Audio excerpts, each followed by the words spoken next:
오늘 함께 읽으신 본문의 말씀, 이제 마가복음 10장 23절로 31절 말씀 가지고 우리 주보에 있는 제목하고 조금 제가 다른 제목을 좀 바꿔봤습니다. 아직도 한 가지 부족한 것, 그런 제목의 말씀을 가지고 함께 하나님의 말씀의 은혜를 나누고자 합니다. 오늘 이 말씀이 오늘 저와 여러분에게 주시는 하나님의 귀한 은혜의 말씀 되기를 주의 이름으로 축원합니다. 성경 공부 시간에 한 집사님이 저에게 그런 질문을 하셨어요. 어떤 질문이었냐면 인간이 바라는 가장 궁극적인 목적이 무엇입니까? 이런 질문을 하셨어요. 어려운 질문이죠. 다른 말로 얘기하면 우리가 예수 믿는데 예수 믿는 가장 큰 이유가 무엇일까요? 라는 그러한 질문을 하셨습니다. 여러분은 무엇이라고 생각하십니까? 인간의 가장 궁극적인 목적이 무엇이냐? 예수 믿는 가장 큰 이유가 여러분 과연 무엇이라고 생각하십니까? 많은 분들이 그런 대답을 하실 것 같아요. 예수 믿고 구원받는 것입니다. 또 구원받고 천국에 가는 것입니다. 또 천국에서 주님과 함께 영원히 사는 것입니다. 영생을 얻는 것입니다. 아마 이런 대답들을 하실 수 있을 거라 생각을 합니다. 같이 성경 공부하시는 그런 분들도 제가 여쭤봤더니 그는 비슷한 대답을 하시더라고요. 물론 저도 같은 대답을 했습니다만 여러분 그렇습니다. 물론 살아있는 동안 우리가 우리의 생을 살아가는 동안에 기쁨을 누리고 또 평안을 누리고 참 큰 은혜로 사는 것, 웰빙이라고 이야기하죠. 참 잘 사는 것도 중요한 문제입니다. 그런 문제 때문에 어떤 목표를 가지고 인생을 살아가는 분들도 있고요. 그런 어떤 문제를 해결받기 위해서 또 예수님을 믿는 그런 사람들도 있습니다. 근데 여러분 안타까운 한 가지 사실이 있어요. 그건 뭐냐면 우리는 이 땅에서 영원히 살지 못한다라는 겁니다. 이 땅에서 여러분 영원히 사는 것이라면 이 땅에서 받아야 할 축복을 어떻게 보면 이 땅에서 잘 사는 것, 그것이 우리의 궁극적인 목적이 될 수 있고 또 예수 믿는 가장 중요한 이유도 될 수 있을 텐데 분명한 사실은요, 우리가 이 땅에서 영원히 사는 것이 아니라는 겁니다. 많이 살아도 얼만큼 살까요? 100년, 많이 살아야 100년 왔다 갔다 의 삶을 삽니다. 사람마다 많이 다르겠지만 많이 살아도 여러분 100년 정도의 삶을 살면 우리는 이 땅에서의 삶이 끝나버리는 것이죠. 성경은요, 분명히 우리에게 증거합니다. 이 땅에서의 삶이 전부가 아님을 우리에게 말씀하고 있어요. 우리에게 여러분 죽음 이후의 삶, 또 예수님께서 재림하시고 예수님께서 하나님께서 오늘 우리를 심판하신 그 이후에 영원한 삶이 있다는 것을 우리에게 말씀하고 있습니다. 믿으시기를 바랍니다. 제 얘기가 아니고 성경에 기록된 말씀 그대로예요. 한 구절만 좀 한번 제가 찾아보면 요한복음 14장 2절과 3절 말씀에 보면 예수님께서 이런 말씀을 하십니다. 요한복음 14장 2절과 3절입니다. 내 아버지 집에 거할 곳이 많도다. 그렇지 않으면 너에게 일렀으리라. 내가 너희를 위하여 거처를 예비하러 가노니 가서 너희를 위하여 거처를 예비하면 내가 다시 와서 너희를 내게로 영접하여 나 있는 곳에 너희도 있게 하리라. 여러분 예수님께서는 십자가의 죽음을 앞에 두시고 자신의 죽음에 대해서 표현하실 때 뭐라고 표현하냐면 내가 너희를 위하여 영원한 처소를 예비하러 간다. 너희들이 머물 영원한 그 처소를 예비하기 위해서 내가 먼저 간다라고 말씀하십니다. 그러면서 하시는 말씀 뭐예요? 나중에 그 거처가 다 예비가 되면 다시 내게로 와서 너희를 그 거처로 인도하여 주실 것이다. 예수님께서 여러분 이렇게 말씀하셨습니다. 예수님은 그분의 죽음을 끝이라고 말씀하지 않으셨어요. 그 후에 영원한 세계가 있음을 말씀하셨고 영원한 하나님의 나라, 영원히 우리가 구할 처소가 있다라는 사실을 분명하게 우리에게 말씀하셨습니다. 이 땅에서 여러분 우리의 삶이 우리 인생이 전부라면요, 우리 인생이 전부라면 우리의 목적은 이 땅에서 잘 먹고 잘 사는 것이 되어야 합니다. 지극히 여러분 당연한 것이죠. 하지만 여러분 분명한 것은 뭡니까? 죽음 이후에 영원한 삶이 있다는 거예요. 하나님 심판 이후에 영원한 하나님 나라가 있다는 것입니다. 우리는요, 그렇기 때문에 그 영원을 소망하며 영원한 하나님 나라를 소망하며 여러분 그날을 위하여 우리가 구원받고 하나님 나라에 들어가는 것이 우리 인생의 하나의 목적이 되어야 하고 우리가 예수 믿고 영생을 얻어 구원을 받고 영생을 얻어 하나님 나라에 들어가 그분과 함께 영원히 영생에 대한 축복을 누리는 것이 바로 여러분 예수 믿는 것의 가장 큰 이유가 되어야 한다는 것입니다. 사랑하는 성도 여러분, 우리 인생의 최고의 목적은 우리가 예수를 믿는 가장 중요한 이유는요, 바로 예수 믿고 구원받아 하나님 나라에 들어가 그곳에 주님과 영원히 사는 것임을 믿으시기를 바랍니다. 여러분 인생의 목적이 여러분 그것이 되어야 합니다. 우리 영원을 살아가야 할, 우리가 가져야 할 인생의 목적이 바로 그거라는 거예요. 오늘 본문의 말씀을 여러분 한번 보세요. 오늘 본문의 말씀을 여러분 이해하기 위해서는요, 이 바로 앞에 나오는 내용, 마가복음 10장 17절로 22절의 말씀을 여러분이 좀 이해를 하셔야 합니다. 먼저 그 내용하고 좀 연결을 시켜야만 오늘 본문의 말씀을 오해 없이 여러분 잘 이해하실 수가 있어요. 자, 한번 마가복음 10장 17절로 22절을 한번 여러분 보세요. 어떤 이야기가 기록되고 있습니까? 부자 청년에 관한 이야기가 나오고 있어요. 예수님이 길을 가는데 한 청년이 달려와서 꿇꾸러 앉아서 예수님께 묻습니다. 성경에 여러분 예수님 앞에 나와 무릎을 꿇고 꿇어 앉은 사람은 어떻게 보면 이 청년 하나밖에 없습니다. 그만큼 여러분 자신을 낮추면서 진지한 마음으로 예수님 앞에 물었던 것이죠. 뭐라고 묻습니까? 아마 그는 영생에 대해서 궁금함을 여겼던 것 같아요. 그래서 예수님에게 선생님이여 내가 무엇을 하여야 영생을 얻을 수 있습니까? 라고 물어봅니다. 그 청년에게 예수님은 말씀합니다. 여러분 말씀하시기 전에 그 앞에 21절의 전반부의 말씀을 보시면요, 이 예수님이 그를 보시고 사랑하셨다라고 이야기를 합니다. 그만큼 여러분 이 청년은 주님의 사랑을 받을 만한 사람이었다라는 거예요. 자, 예수님 앞에 물었어요. 영생을 어떻게 얻습니까? 그때 예수님께서 그렇게 말씀하셨던 것 같아요. 내가 영생을 얻기 위해서는 하나님의 계명을 잘 지켜야 한다. 그때 청년은 그렇게 얘기합니다. 제가 어려서부터 다 지켰나이다. 어려서부터 하나님 그 말씀을 제가 다 지켰습니다. 그 말씀이 아마 21절에서 예수님이 그를 보시고 사랑하셨다라는 그 구절을 보면 우리가 유추할 수 있어요. 아, 이 청년이 정말로 진실되게 지금까지 살아왔구나. 그가 이야기한 것처럼 주님의 말씀을 잘 지키면서 살아왔구나라는 것을 짐작해 볼 수 있어요. 이 청년은 하나님의 계명을 잘 지킨 청년이었습니다. 예수님도 여러분 그걸 인정해 주세요. 자, 근데 여러분 그 청년에게 예수님께서 뭐라고 말씀하십니까? 21절, 마가복음 10장 21절을 우리 한번 같이 읽어보겠습니다. 시작. 예수께서 그를 보시고 사랑하사 이르시되 내게 아직도 한 가지 부족한 것이 있으니 가서 내게 있는 것을 다 팔아 가난한 자들에게 주라. 그리하면 하늘에서 보화가 내게 있으리라. 그리고 와서 나를 따르라 하시니. 자, 예수님께서 그 청년에게 말씀하신 것이 있어요. 내게 아직도 한 가지 부족한 것이 있다. 오늘 제가 제목의 말씀으로 정한 것이 이 구절 때문에 그렇습니다. 아직도 한 가지 부족한 것이 있다라고 말씀하시면서 그에게 한 가지 명령을 합니다. 명령뿐만 아니라 귀한 약속의 말씀과 함께 그에게 명령을 해요. 자, 어떤 명령입니까? 가서 내게 있는 것을 다 팔아 가난한 사람들에게 나눠줘라. 여러분 명령만 주신 게 아니었어요. 약속을 주셨어요. 그리하면 하늘에서 보화가 내게 있으리라. 그리고 와서 너는 나를 따르는 제자가 될 것이다. 나를 따르는 제자의 삶을 살 것이다. 라고 여러분 예수님께서 그렇게 말씀하십니다.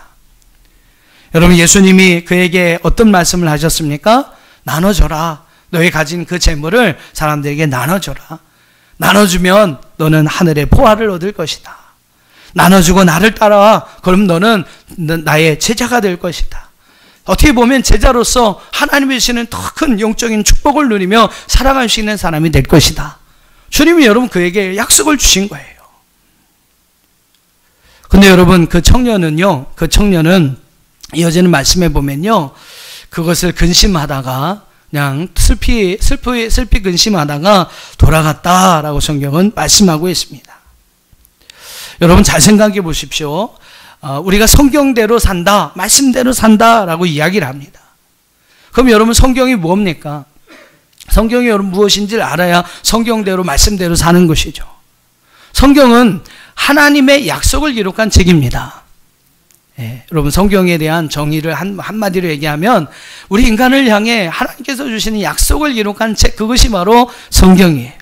그래서 여러분 이 성경을 영어로 얘기할 때 뭐라고 했냐면 테스트먼트라고 이야기합니다. 그래서 구약을 가리켜서 Old Testament, 신약을 가리켜서 New Testament라고 이야기를 해요. 여러분 테스트먼트라는 말이 무슨 말이에요? 그게 계약, 약속이라는 뜻입니다. 즉 성경은요, 하나님께서 우리 인간을 사랑하셔서 우리 인간에게 주신 약속, 여러분 하나님께서 오늘 우리에게 이렇게 해주시겠다라고 우리에게 말씀해 주신 계약서, 그것이 바로 여러분 성경입니다. 그러니까 여러분 그것을 믿고 그것을 따르는 것, 그것이 여러분 성경대로 말씀대로 사는 것이죠. 근데 오늘 여러분 예수님 앞에 나와 영생에 관해서 질문한 이 청년을 보세요. 그는 어려서부터 내가 하나님 말씀을 다 지켰습니다 라고 이야기를 합니다. 하나님의 약속을 믿었고요, 그 말씀대로 살았다라고 이야기를 합니다. 성경에 기록된 약속을 믿고 그 약속의 말씀대로 살았다라고 이야기를 해요. 근데 여러분 오늘 말씀을 보세요. 정작 예수님께서 내게 있는 걸 다 팔아서, 너의 재산을 팔아서 가난한 자들에게 나눠주고 나를 따라라. 그러면 하늘에서 보아가 내게 있을 것이다. 내가 영적인 더 풍성한 하나님의 축복을 받게 될 것이다. 하나님께서 분명한 약속을 예수님께서 분명한 약속을 주시면서 나를 따르라고 명령하시고 말씀하셨는데, 여러분 이 청년은 어떻게 했습니까?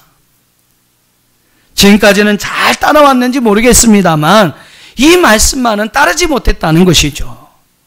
이 말씀으로 인하여 슬픈 기생을 띠며 근심하여 돌아갔다라고 성경은 기록하고 있습니다. 여러분 이 말씀을 보면 정말로 이 청년이 그동안 하나님 말씀을, 그 약속을 잘 믿고 따랐던 청년일까 하는 그런 의문이 들어요. 왜 지금까지는 그렇게 잘 따라왔는데 왜 그 말씀 한마디는 따르지 못했을까? 지금 여러분 많이 컸지 않습니까? 이제 뭔가를 좀 알만한 나이가 됐고요. 청년의 때입니다. 예수님께서 그 사람을 더 귀한 사람으로 사용하시기 위하여 그를 부르시고 있는 상황이에요. 여러분 그렇게 여러분 중요한 그러한 순간에 왜 그 말씀만은 따르지 못하느냐는 거죠. 지금까지는 잘 따라왔는데 이렇게 중요한 순간에 어떻게 보면 그의 인생이 정말로 새롭게 변화되고 더 큰 은혜의 축복의 길로 나갈 수 있는 이 중요한 순간에 왜 여러분 그 말씀은 순종하지 못하느냐라는 겁니다. 왜 그 말씀은 믿고 따르지 못하느냐라는 거예요. 사랑하는 여러분, 이것이 바로 이 청년이 가졌던 아직도 한 가지 부족한 것이었습니다. 따라해 보세요. 아직도 한 가지 부족한 것. 네. 하나님은요, 오늘 우리에게 순종을 원하십니다. 근데 하나님이 우리에게 원하시는 순종은 여러분 100%의 순종이라는 거예요. 여러분 그것도 그래야 하는 것이, 여러분 한번 제가 예를 들어보겠습니다. 그것이 여러분 그래야 하는 이유가 뭐냐면, 종이 주인의 말을 순종하는 데 있어서 100가지의 어떤 명령이 있다고 쳐보세요. 100가지 명령이 있는데 99가지는 다 순종을 했어요. 잘 순종했습니다. 근데 한 가지를 순종하지 않았어요. 자, 여러분 이 종은 순종하는 종입니까? 불순종한 종입니까? 질문이 좀 어렵진 않으시죠? 예. 100가지가 있는데 99가지는 다 지켰어요. 근데 한 가지는 못 지키는 거예요. 한 가지는 못 지켰습니다. 여러분, 이 종은요, 이 한 가지를 지키지 않은 것 때문에 불충한 종이 되는 거죠. 불순종하는 종이 되는 겁니다. 여러분, 하나님과 우리의 관계를, 부모와 자녀 관계로 이야기합니다. 근데 여러분, 그 자녀의 관계는 하나님께서 우리에게 큰 은혜를 주셨기에 높고 높은 그 보좌를 이제 마다하시고 낮고 낮은 이 땅에 오셔서 우리를 위하여 친히 죽어주심으로 그런 관계가 원래 형성이 된 것이고요. 원래는요, 창조주와 조물주의 관계입니다. 아무것도 아닌, 하나님 앞에서 우리를 보면 아무것도 아닌 거예요. 이건 주인, 종의 관계보다 더 그런 우리가 쳐다볼 수 없는 그러한 여러분 존재가 바로 하나님의라는 그러한 존재라는 것이죠. 쉽게 말하면 하나님은 우리의 주인이십니다. 우리의 주인이십니다. 우리는 그냥 그분의 종일 것 뿐이죠. 그분이 여러분 요구하신다면 100이면 100 다 순종해야 할 종의 신분이 바로 저와 여러분이에요. 불충한 종은 필요 없습니다. 불순종한 종은 필요 없어요. 여러분이 주인인데 여러분 종들 중에 말을 안 듣는 종이 있어요. 불순종한 종이 있습니다. 어떻게 하시겠습니까? 그냥 내어버리든지요, 그죠? 내어버리든지 아니면 다른 사람한테 팔아버리면 그만이에요. 말 잘 듣는 충성된 종만 데리고 살면 여러분 주인은 그것으로 행복한 것입니다. 여러분 종도 마찬가지예요. 주인의 보호 아래 살기를 원한다면, 주인의 은혜를 입으면서 그가 살기를 원한다면 그 주인의 말씀에 순종해야 합니다. 100% 순종해야 합니다. 그것이 바로 여러분 충성스러운 종의 모습이라는 거죠. 근데 여러분 오늘 이 부자 청년의 모습을 보세요. 이 부자 청년의 경우에는 한 가지 부족한 것, 여러분 그것 때문에 결국 이 청년이 하나님 말씀에 불순종하게 됩니다. 불순종한 종이 돼요. 뭐 지금까지 몇십 개, 몇백 개를 잘못한 게 아니에요. 하나님의 사랑할 만한 사람입니다. 정말로 주님의 관심을 가지고 사랑할 만한, 사랑받을 만한 사람이었어요. 그런데 여러분 그에게 부족한 그 한 가지 가지고 예수님이 말씀하셨을 때 그는 그것을 포기하지 못했습니다. 그것을 여러분 버리지 못했어요. 하나님이 더 귀한 은혜를 약속하시고 그에게 순종할 것을 요구하셨지만 그는 순종할 수 없었습니다. 많은 것을 순종하지 못한 게 아니에요. 여러분 그 한 가지를 순종하지 못한 겁니다. 여러분 그 중요한 사실은요, 그것 때문에 그는 불충성한 종이 됩니다. 불순종한 종이 됩니다. 오늘 말씀대로 여러분 이야기를 한다면 그것 때문에 여러분이 이 사람은, 이 청년은 하나님 나라에 들어가지 못하게 되죠. 아브라함에게 한 가지 부족한 것이 있었어요. 어떻게 보면 그가 자기 생명보다 더 귀하게 놓지 못할 한 가지가 있었습니다. 바로 아들 이삭이었습니다. 100세에 아주 기적과 같이 얻은 아들, 여러분 그 아들이 아브라함의 아들 이삭 아닙니까? 하나님께서 큰 은혜로 그 아들을 주셨어요. 아브라함의 유일한 후사입니다. 얼마나 여러분 귀한 아들이겠어요. 그런데 여러분 하나님께서 그 아들 그 이삭을요 하나님께 제물로 바치라고 명령을 하십니다. 와, 이해가 안 되시죠 솔직히. 그러려면 주시지 말지. 100세에 막 기적과 같은 역사를 통해 이삭을 줘버리고 그 이삭 이제 나한테 바쳐라 라고 하나님께서 명령을 하시는 거예요. 아브라함에게 있는 아직도 부족한 그 한 가지, 그것에 대한 하나님의 테스트였습니다. 근데 여러분 아브라함은요 그 테스트를 멋지게 통과합니다. 아들까지도, 정말 자기의 생명보다도 더 귀한 그 아들까지도 하나님 앞에 드립니다. 그분의 약속의 말씀을 믿고요 그 명령대로 끝까지 순종합니다. 아브라함이 모리아 제단에서 그 아들 이삭을 잡으려고 칼을 드는 순간 여호와의 사자가 다급하게 그에게 말씀합니다. 우리 한번 창세기 22장 11절 12절을 읽어보시죠. 11절 12절 시작. 여호와의 사자가 하늘에서부터 그를 불러 이르시되 아브라함아 아브라함아 하시는지라. 아브라함이 이르되 내가 여기 있나이다 하매 사자가 이르시되 그 아이에게 내 손을 대지 말라. 그에게 아무 일도 하지 말라. 내가 내 아들 내 독자까지도 내게 아끼지 아니하였으니 내가 이제야 내가 하나님을 경외하는 줄을 아노라. 할렐루야. 그 아들 이삭, 그에게 있는 부족한 그 한 가지, 하나님 그걸 가지고 아브라함을 심판하셨는데요, 그 부족한 한 가지까지도 하나님 말씀에 순종했던 그 순간 하나님께서 아브라함을 인정해 주십니다. 그리고요 아브라함을 축복해 주세요. 16절부터 한번 보세요. 창세기 22장 16절 이르시되 여호와께서 이르시기를 내가 나를 가리켜 맹세하노니 내가 이같이 행하여 내 아들 내 독자도 아끼지 아니하였은즉 내가 내게 큰 복을 주고 내 씨가 크게 번성하여 하늘의 별과 같고 바다의 모래와 같게 하리니 내 씨가 그 대적의 성문을 차지하리라. 또 내 씨로 말미암아 천하 만민이 복을 받으리니 이는 내가 나의 말을 준행하였음이라 하셨다 하니라. 할렐루야. 하나님 말씀대로, 하나님이 약속하신 말씀대로 여러분 그가 순종하니까요 하나님께서 그 아브라함을 인정하시고 아브라함 축복합니다. 이제야 네가 나를 경외하는 줄 알았다. 여러분 이 약속이 창세기 22장 16절부터 18절까지 약속이 뭐 지금만 있었습니까? 아닙니다. 갈대아 우리를 출발할 때부터 하나님께서 아브라함이 줬던 약속이에요. 그런데 이 약속을 이제는 이루겠다. 그 부족한 한 가지까지도 내려놓는 그 아브라함의 믿음을 보면서 이제야 네가 나를 경외하는 줄 알겠다. 그리고 그에게 이 약속의 말씀을 이루어주겠다라고 하나님께서 아브라함을 축복하신 줄 믿습니다. 내려놓음, 더 내려놓음이라는 그런 책을 지으신 이용규 선교사님이란 분이 있습니다. 와, 그분의 양력을 제가 보면서 놀랐어요. 그분이 어느 학교를 나오시냐면 서울대학교 동양사학과를 졸업하셨습니다. 그리고 서울대 동대학원 석사를 이제 같은 이제 아마 그 과에서 석사를 졸업을 하셨어요. 우리나라 최고의 여러분 대학 서울대를 나오신 분입니다. 또 그분은 하버드 대학에 가서요 박사학위를 취득하신 분이에요. 예. 세계 10위 안에 들어가는 하버드 대학에 가서 박사학위를 받으신 분입니다. 근데 어느 날 하나님께서 그분에게 말씀하시는 거예요. 몽골에서 자신을 위하여 헌신할 선교사가 필요하다. 네가 그 일을 위해 헌신할 수 있겠느냐. 그분을 부르시는 거예요. 자기가 가진 학력, 자기 신이 가졌던 명예, 지금까지 어떻게 보면 자기가 자랑스럽게 여겼던 그 모든 것을 다 내려놓아야 하는 순간입니다. 내려놓고 이제 아는 사람도 없는 그 몽골에 가서 선교사로 그 일을 감당해야 할 그런 부르심이 그에게 있었어요. 여러분 같으면 어떻게 하시겠습니까? 저도 자신이 없습니다. 네.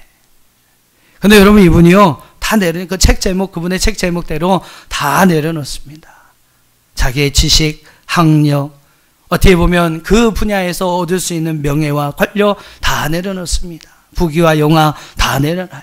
그리고 몽골에 선교사로 가십니다. 그리고 지금까지도 그곳에서 선교에 기한 사역에 전념하고 계십니다. 사랑하는 성도 여러분, 하나님은 우리의 약점을 너무나 잘 아세요. 그거 없으면 안 되는 거, 그것이 뭔지 너무나 잘 아세요. 우리가 여러분 끝까지 붙들기를 원하는 것, 그것이 무엇인지를 주님은 잘 알고 계십니다. 우리가 끝까지 포기할 수 없는,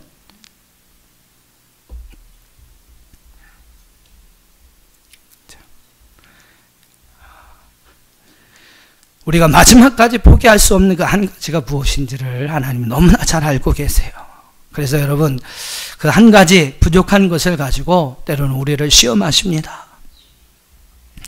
우리도 여러분 사람을 사용할 때 그렇지 않습니까? 그 사람을 볼 때 그 사람을 좀 뭔가 이 일에 좀 사용해야 하는데, 써야 되는데 하면서 그런 이야기를 해요. 이 사람은 다 좋은데 그 한 가지가 조금 그래. 하나가 조금 문제야.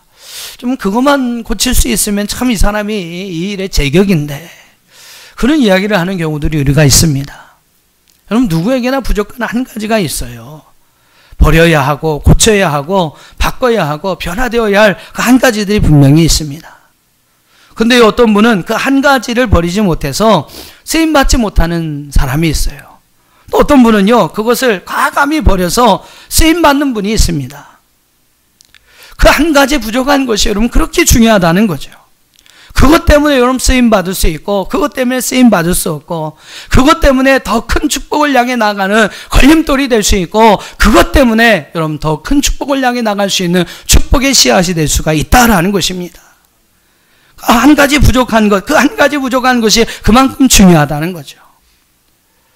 여러분은 여러분에게 한 가지 부족한 것, 그것이 무엇입니까?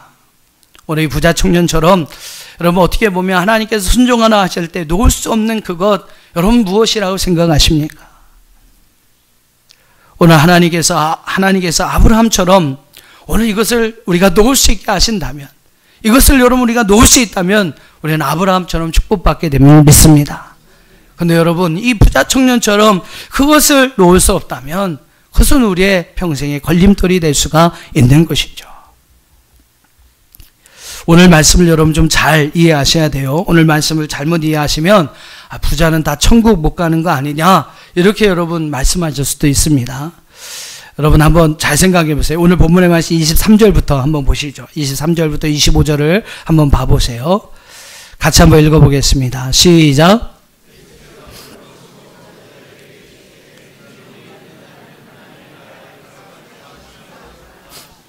제자들이 그 말씀에 놀라는지라 예수께서 다시 대답하여 이르시되, 얘들아, 하나님 나라에 들어가기가 얼마나 어려운지 낙타가 바늘기로 나가는 것이 부자가 하나님 나라에 들어가는 것보다 쉬우니라 하시니.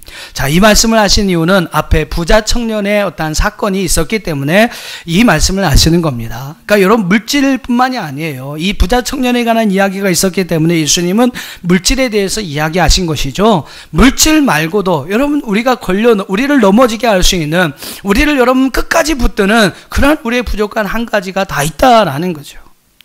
이 청년에게는 그것이 재물이었다라는 겁니다. 자, 근데 23절에 여러분 보면 뭐라고 그랬어요? 재물이 있는 자는 하나님 나라에 들어가기가 심히 어렵다 그랬습니다. 이 말씀 보면 부자는 하나님 나라에 못 간다 이렇게 여러분 생각을 하시는데 아닙니다. 말씀에도 뭐라고 그랬어요? 들어가지 못한다 아니라 심히 어렵다라고 이야기를 합니다. 헬라어도 제가 찾아보니까 디스콜로스라고 하는 단어, 즉 어렵다라는 말로 이제 나와 있어요. 그러니까 뭐 여러분 들어갈 수 있습니다. 그러나 심히 어렵다라는 거죠. 그 여러분 재물이란 것이 그에게 걸림돌이 된다면 그 마지막 여러분 순간까지 하나님이 필요로 하신다고 할 때 그것을 여러분 마지막 그 끈을 놓을 수 없다면 그것은 우리의 평생의 걸림돌이 되어서 우리를 하나님 나라에 들어가지 못하게 막는 장애물이 될 수가 있는 것입니다.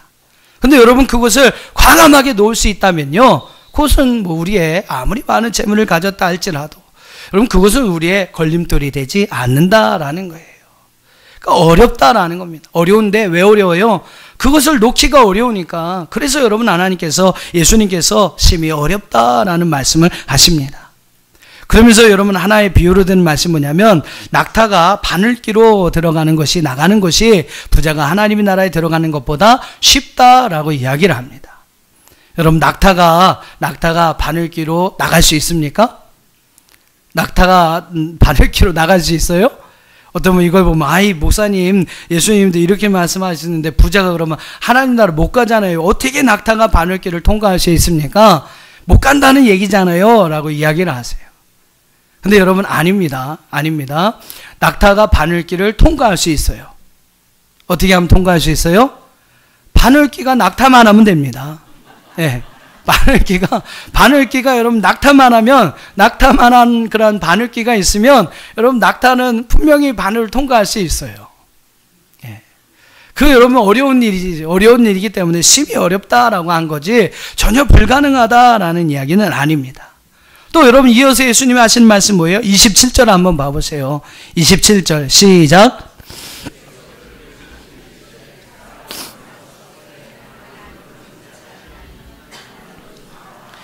예, 그러면서 예수님께서 조건을 건 게 뭡니까? 사람으로는 알 수 없으되 하나님으로는 그렇게 하실 수 있다. 하나님은 다 하실 수 있다라고 말씀하시게 됩니다.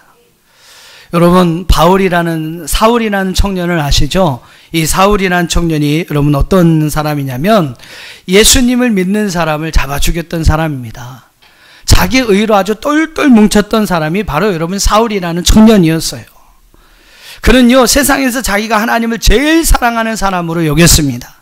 그리고 세상에서 하나님의 말씀을 가장 용감하게 지키는 사람이라고 자신에 대해 생각했던 사람이에요. 우리가 바울 이전에 사울을 나쁜 사람이다, 예수 믿는 사람 핍박했고 박해했던 사람이다, 여러분 이렇게 우리는 이야기하지만 그 자신은 아니었어요. 자기는 세상에서 제일 하나님을 사랑하는 사람이고 하나님의 말씀을 끝까지 지켜가는 사람이다, 용감하게 사수하는 사람이다 라고 생각했던 사람입니다. 그걸 자기의라고 이야기하죠. 그러니까 자기의에 똘똘 뭉쳤던 사람이 여러분 사울이에요. 왜 예수 믿는 사람을 잡아서 감옥에 가두고 죽이는 일에 앞장섰습니까? 예수 믿는 그 사람들이 하나님의 의를 회방하는 자라고 여겼던 거예요. 그래서 여러분 사울이 그와 같은 일들을 행하였던 겁니다. 누구도 여러분 사람으로서는요, 바울을 변화시킬 수 없었습니다. 청년 사울을 변화시킬 수가 없었어요. 그런데 여러분 그 인생 가운데 하나님이 간섭하시잖아요. 예수 믿는 사람이 있다라는 정보를 받고 다메섹 도상으로 예수 믿는 사람들 결박하여 옥에 가두기 위해서 열심히 달려가고 있습니다. 그런데 그 다메섹 도상에서 바로 하나님께서 사울을 만나주시게 됩니다. 사울아, 네가 왜 나를 핍박하느냐? 아니, 누구십니까? 나는 네가 핍박하는 예수다, 네가 박해하는 예수다 라고 이야기를 합니다. 바로 여러분 그 다메섹 도상에서 부활하신 예수님을 만난 여러분 그 은혜로 인하여 이 사울이 바울로 변화됩니다. 예수 믿는 자를 핍박했던 그 바울이요, 복음을 전하는 바울로 변화됩니다. 누구도 여러분 바울을 변화시킬 수 없었지만 하나님은 그를 변화시켰어요. 사람으로는 할 수 없으되 하나님으로서는 다 하실 수 있느니라. 할렐루야. 뭐 부자도 천국 가게 할 수 있죠. 하나님께서 여러분 그 줄을 끊게 하신다면, 하나님 말씀에 순종할 수 있게 하신다면. 근데 여러분 중요한 것은요, 거기에 강제로 하나님이 하실 수 있습니다. 강제로 여러분 우리의 부족한 그 한 가지를 하나님께서 끊어버리게 할 수 있어요. 우리가 여러분 생명같이 여겼던 그 재물을 어떻게 보면 하나님께서 강제로 끊어버리게 하실 수도 있습니다. 근데 여러분 하나님은 그렇게 안 하죠. 우리에게 자유의지라는 것을 주십니다. 동산나무의 중앙도 여러분 그 선악을 알게 하는 그 생명나무도 없이 할 수 있었어요. 그러나 인간의 어떠한 선택을 중요하게 여겼던, 그 자유의지를 중요하게 여겼던 하나님은 동산나무의 선악을 알게 한 나무를 그냥 심어주시는 겁니다. 하나님 우리의 자유의지를 원하신다라는 거죠. 하나님이 끊어버릴 수 있게 하시지만 우리가 스스로 그것을 끊어가기를 원하신다라는 겁니다. 그래서 우리가 끊을 수 있을 때, 포기할 수 있을 때, 하나님의 여러분 그 순종하기 어려운 그 한마디까지도 여러분 순종할 수 있을 때, 하나님 오늘 이 아브라함같이 우리를 축복하시고 바울같이 오늘 우리를 더 큰 은혜의 세계로 인도하여 주실 줄로 믿습니다. 돈이 많은 사람이 물에 빠졌어요. 돈에 이렇게 허리춤에 아주 그냥 돈보따리를 이렇게 탁 꿰차고 가다가 물에 빠졌습니다. 돈이 많으니까 어때요? 막 그 무게 때문에 점점 물속으로 빨려 들어갑니다. 어떻게 해야 되겠어요? 그걸 빨리 버려야죠, 그죠? 버리고 빨리 헤엄쳐서라도 나와야 맞는 것이죠. 근데 그걸 못 하는 거예요. 그걸 못 버리는 겁니다. 근데 때마침 지나가는 사람이 있는 거예요. 지나가는 사람이 있습니다. 그래서 여보시오, 살려주시오, 도와주시오 그랬어요. 그래서 그 사람이 이렇게 와서 보니까 허리춤에 아주 두툼한 돈보따리를 차고 있는 것을 봅니다. 그래서 그에게 요구를 합니다. 당신 돈 많은 것 같은데 내가 건져주면 나한테 이제 쉽게 얘기하면 100만 원을 주겠소? 라고 제의를 합니다. 그러니까 막 빠져서 호적거리는 사람이 너무 비싸니까 50만 원만 합시다. 막 호적거리면서 살려달라고 그러면서 100만 원 너무 비싸니까 50만 원만 합시다. 그러니까 또 그 사람이 얘기하는, 아니 그렇게 돈도 많이 있으면서 그깟 100만 원 때문에 죽고 싶습니까? 100만 원이 뭐가 비쌉니까? 그랬어요. 그랬더니 물에 빠지면 허우적거리는 사람이 한마디를 더 합니다. 너는 한 번 딱 잡아당기면 그만인데 그거 꼭 100만 원 받아야 되겠냐? 한 번만 잡아당기, 뭐 별 어려운 일 아니잖아요. 한 번만 잡아당기면 되는데 그걸 100만 원까지 받아야 되겠냐? 50만 원이 하자 그러는 거예요. 그러니까 서로 옥신각신 하다가 물 빠진 사람이 이야기합니다. 간더라. 그러면 그만둬라. 그러면 간더라. 안 까고 주려면 그만둬라. 그러다 물에 빠져 죽었다고 합니다. 돈 50만 원이 아까웠어. 그죠? 50만 원이 아까웠어. 허리춤에 뭐 얼마나 있는지 모르겠지만 그 돈을 아까워서 그걸 놓지 못해서 결국 여러분 뭐 죽은 거예요. 그럼 무슨 필요가 있겠습니까? 아까도 말씀드렸지만 오늘 물질을 이야기하는 것은요, 앞에 나오는 부자 청년과 연결되어 있기 때문에 물질에 대해 예수님 말씀하신 거예요. 여러분 물질만이겠습니까? 하나님 앞에 온전하게 순종하지 못하게 하는 것이 여러분 물질만이겠습니까? 내가 끊어버리지 못하고 버리지 못하는 것이 여러분 물질만 있겠습니까? 하나님 말씀대로 살지 못하도록 순종하지 못하게 만드는 것이 여러분 물질만 있겠습니까? 삼손은요, 힘이 좋고 믿음도 좋고 아주 그 가문도 좋아요.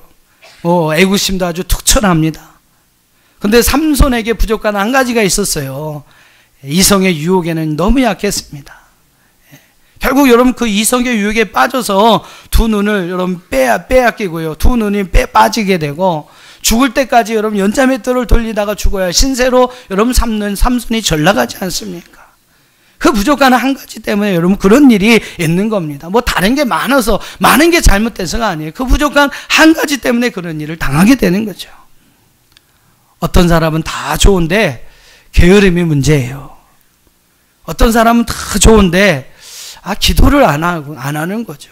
영적인 어떤 이러한 능력에 대해서 별로 이렇게 관심을 안 갖고 살아가요. 어떤 사람은 다 좋은데 혈기가 문제입니다. 어떤 사람은 다 좋은데 술이 문제예요. 이제 중독에 대해 끊을 수가 없어요. 저한테 어떤 분이 그러십니다. 그래도 교회 나가려면 술이라도 끊어야 나가지 않느냐고. 그래서 자기가 술 끊으면 교회 나가겠다고. 아직까지 여태 안 오셨고요. 제가 볼 때는 아마 평생 못 오실 것 같아요. 어떤 분은요, 건강이 문제가 되면, 어떤 분은 막 자존심의 문제가 돼요. 세상에서 자랑, 명예와 권세, 그것이 또 한때로는 문제가 됩니다. 자기 자랑, 자기가 갖고 있는 어떠한 자기 사랑 있잖아요. 학력, 경력, 이력, 스펙, 이런 것들이 여러분 하나의 문제가 된다라는 거예요. 환경이 문제가 되는 분도 있어요. 여러분 누구에게나 부족한 한 가지가 있습니다. 하지만 여러분 오늘 말씀을 보면요, 오늘 말씀이 우리에게 주는 메시지는 무엇이냐면 그 부족한 한 가지, 그것을 우리가 버리지 못한다면, 포기하지 못한다면, 내려놓지 못한다면 그것 때문에 주님의 말씀에 순종하지 못하게 될 것이고, 잘못하면 영원한 생명, 영원한 하나님 나라를 잃어버리게 된다는 것입니다. 그것 때문에 여러분 하나님 앞에 더 귀하게, 더 크게 쓰임받을 수 있는 기회를 놓쳐버릴 수 있다라는 거예요. 부자 청년의 모습과 상반되게 베드로의 모습이 오늘 본문의 말씀에 나옵니다. 이 베드로가 얼마나 눈치가 센지 몰라요. 28절을 여러분 한번 봐보세요. 야, 예수님의 제자, 수제자가 될 만큼 아주 눈치가 얼마나 빠른지 모릅니다. 예수님께서 부족한 한 가지 그거를 갖고 얘기하시거든요. 했더니 베드로가 딱 나서서 하는 얘기가 28절 읽어보세요. 시작.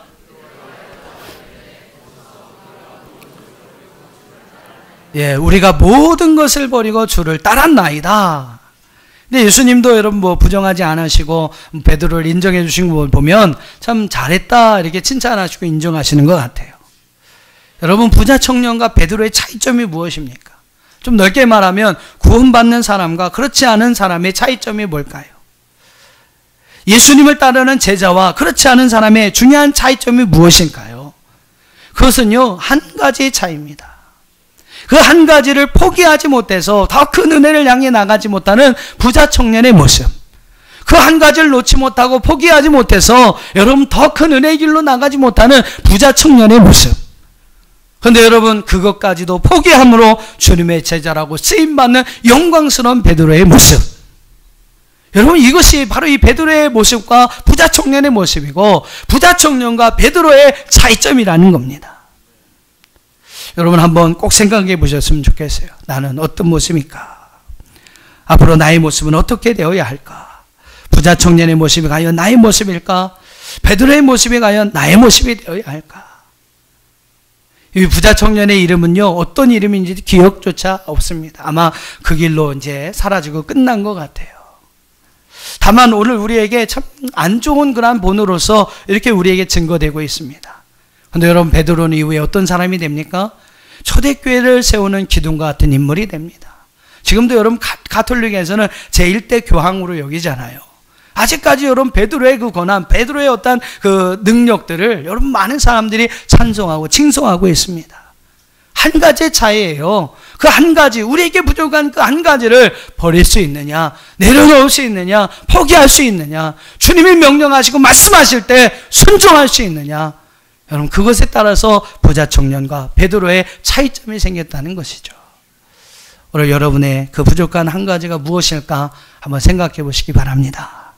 그리고 이제 하나님이 요구하신다면, 원하신다면 주님 내가 그것까지 내려놓을 수 있도록, 내가 그것까지 주님 앞에 순종할 수 있도록 여러분 하나님 앞에 기도할 수 있는 저와 여러분 되기를 주의 이름으로 축원합니다.